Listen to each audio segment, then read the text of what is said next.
ఈనాడు మాదిగ సంఘాల మహాకూటమి ఆధ్వర్యంలో ఏర్పాటు చేసినటువంటి మీడియా సమావేశంలో గత 20 సంవత్సరాలుగా 20 రోజులుగా జరుగుతున్నటువంటి రాజకీయ పరిణామాలను దృష్టిలో పెట్టుకొని మందకృష్ణ మాదిగ మోతుకుపల్లి నరసింహులు గారు నిన్న పెట్టినటువంటి మీడియా సమావేశాన్ని చూసిన తీరును చూస్తే బాధేస్తూ ఉంది.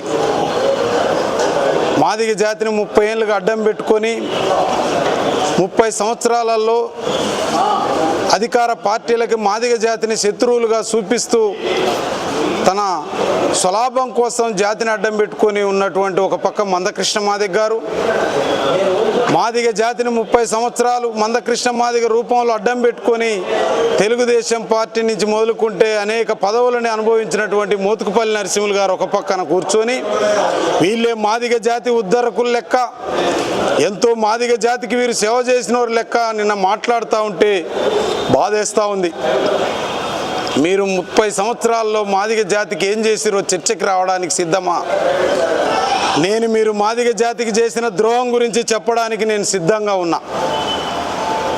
10 సంవత్సరాలు మాదిగ జాతిని వంచి అవమానపరిచి మంత్రివర్గంలో స్థానం కల్పించినటువంటి బీఆర్ఎస్ మీద ఆగ్రహంతో ఉన్న మాదిగలు 100 రోజుల్లో వర్గీకరణ చేస్తానని 10 సంవత్సరాలైనా చేయకుండా మాదిగ బిడ్డలు పోయి మీటింగ్లలో అడిగితే పక్క టెమికలు ఇరగగొట్టినటువంటి మాదిగల సభకే వచ్చి ఒక ప్రధానమంత్రి మీతో కలిసి పోరాడతానని చెప్పి ఈ రాష్ట్ర బీజేపీ అధ్యక్షుడు కిషన్ రెడ్డి గారు ఏకంగా నేను ఎంఆర్పిఎస్ కార్యకర్తగా పనిచేస్తానని చెప్పి మాదిగలను అవమానపరుస్తూ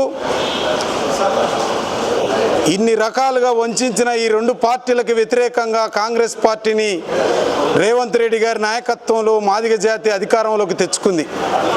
ఈ వచ్చిన అధికారంలో భాగస్వాములుగా ఉండాల్సినటువంటి మాదిగల్ని లేకుండా కాంగ్రెస్ పార్టీలో ఎన్నో సంవత్సరాలుగా పనిచేసిన మాదిగలకి ఆత్మగౌరవం లేకుండా వంచిస్తూ నేడు పార్లమెంట్ స్థానాలలో ఆఖరికి మాదిగలకి టికెట్లే ఇవ్వని స్థితికి దిగజార్చిన మీ ఇద్దరి నాయకత్వం పుణ్యమాని మాదిగ జాతిని కాపాడుకోవాల్సిన బాధ్యత మాదిగ సంఘాల మహాకూటమి మీద ఉందని ఈ సమావేశం ఏర్పాటు చేసినాం. అసెంబ్లీ ఎలక్షన్లో రేవంత్ రెడ్డి గారి మీద నమ్మకంతో, వారి నాయకత్వం మీద నమ్మకంతో కాంగ్రెస్ పార్టీకి ఓట్లేసి గెలిపించుకున్న మాదిగలే మొత్తం పార్లమెంట్ స్థానాలలో కూడా అభ్యర్థులందరినీ కాంగ్రెస్ అభ్యర్థులను గెలిపించుకోవాలని పిలుపునిస్తున్నాం. కాంగ్రెస్ పార్టీకి ఎందుకు ఓట్లేయాలో కూడా చెప్తాం. రాజశేఖర్ రెడ్డి గారి ప్రభుత్వంలో ఉషా మెహ్రా కమిషన్ వేయించి మాదిగలకి తెలుగు రాష్ట్రాల అన్యాయం జరుగుతుందని వారికి అవకాశాల కోసం కమిషన్ల అనుకూల రిపోర్ట్ ఇచ్చి అఖిలపక్షాన్ని ఢిల్లీ తీసుకొస్తున్న క్రమంలో గాంధీ భవన్ దగలబెట్టించి సోనియా గాంధీ సభని అవమానపరిచిన తీరును చూసి బీజేపీ తెలుగుదేశం ఆనాటి ఏజెంట్గా పనిచేసిన మీరు కాంగ్రెస్కి వ్యతిరేకంగా మాదిగల్ని తయారు చేసిరు తప్ప కాంగ్రెస్ పార్టీ మాదిగల పక్షాన ఆనాటి జానారెడ్డి గారు, రాజశేఖర్ రెడ్డి గారు ఎంతో కృషి చేసిరు. ఇవన్నీ దృష్టిలో పెట్టుకునే ఈ 10 ఏళ్ళు వంచిన బీఆర్ఎస్ బీజేపీకి ఓట్లేయొద్దని కాంగ్రెస్కి అండగా మాదిగలు నిలబడాలని చెప్పేసి తెలంగాణ మాదిగ సంఘాల మహాకూటమి పిలుపునిస్తుంది. మాదిగ సమాజం మొత్తం కూడా కాంగ్రెస్ పార్టీ అభ్యర్థులను గెలిపించుకొని రేపు ముఖ్యమంత్రి గారికి మేము చెప్పాం, మాకు అధికారంలో భాగస్వామ్యం చేయాలి, రేపు రాజ్యసభలో స్థానం కల్పించాలి, శాసన మండలిలో స్థానాలు కల్పించాలి, కార్పొరేషన్ నామినేట్ పోస్టులలో కూడా మాదిగలకు ప్రాధాన్యత ఇవ్వాలి, అధికారంలో భాగస్వామ్యం చేయాలని మేము చెప్పడంతో ముఖ్యమంత్రి గారు స్పందించి మాకు హామీ ఇవ్వడం జరిగింది. ముఖ్యమంత్రి గారి మీద, రేవంత్ రెడ్డి గారి మీద మాకు ఎంతో నమ్మకం ఉంది.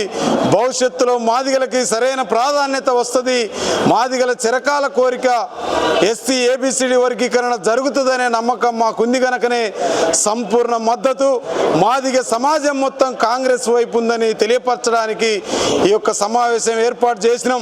మందకృష్ణ మాదిగ మోతుకుపల్లి నరసింహుల మాటలు మాదిగ సమాజం ఎవరు కూడా తీసుకోవద్దని, మందకృష్ణ మాదిగ గారు సీఎం గారిని బ్రోకర్ అని మాట్లాడిండు. నిజమే, ఆయన మధ్యవర్తిత్వం చేశాడు.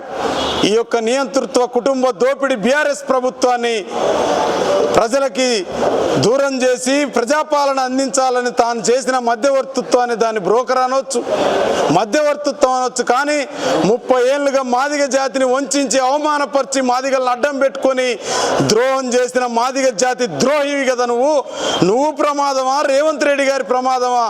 ఆత్మ పరిశీలన చేసుకో. మాదిగ పల్లెలకు వచ్చే అర్హత మీ ఇద్దరికి లేదు. మాదిగల ఓట్లు వేపిస్తామని చెప్పే అర్హత లేదు. మాదిగ పల్లెలకు గనక వస్తే మాదిగ ప్రజలు మిమ్మల్ని ఉరికించి కొడతారు. కపర్దార్ మందకృష్ణ మోతుకుపల్లి, జాగ్రత్త అని పిలుపునిస్తా ఉన్నాం.